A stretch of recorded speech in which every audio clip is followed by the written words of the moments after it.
small fire on Greece's eastern coast grew into one of the largest urban wildfires in recent European history. Memories of the 2018 Mati fires are still fresh for many residents who are beginning to rebuild as they remember the 102 people they lost. Faidal Kerry has this report. On July 23, 2018, one of the greatest urban catastrophes of the 21st century unfolded in eastern Attica. A fire that started on the mountain Pendeli spread very quickly to Mati and Kokino Limanaki, killing 102 people. 2 years later, the memories of locals are still painfully fresh. The experience was even more traumatic for the children. The images they saw, especially during those first days, are deeply engraved in their souls. I went through post-traumatic stress and I think that now slowly I'm getting over it. These were two difficult years. The numbness of the first days, when we had to face pictures of dead bodies, which you had to see and coexist with, since we never left, made us numb.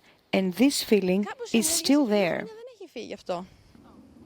It is very difficult for many to talk about that day when they were forced to abruptly grow up, as they say.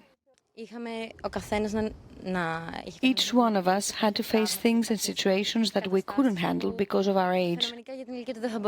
When you're at the beach and you don't know if your parents are alive because they are trying to save your house, and there's panic, at the moment we had to be mature enough and leave behind our adolescence or our childhood and do what our mothers would do for our siblings or our cousins.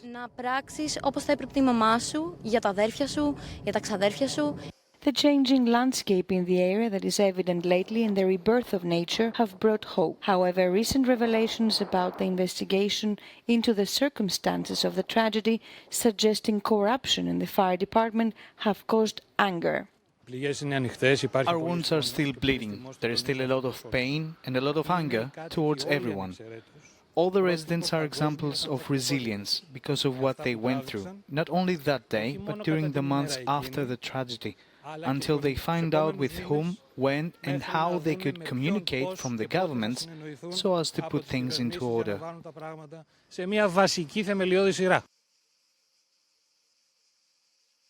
2 years after the tragedy in Mati, the survivors still ask for the same thing: justice for the 102 dead, for the injured, for the people who were left without a home. And they say that nothing has been done so far to calm their rage. Faidal Kerry, Mati, Euronews.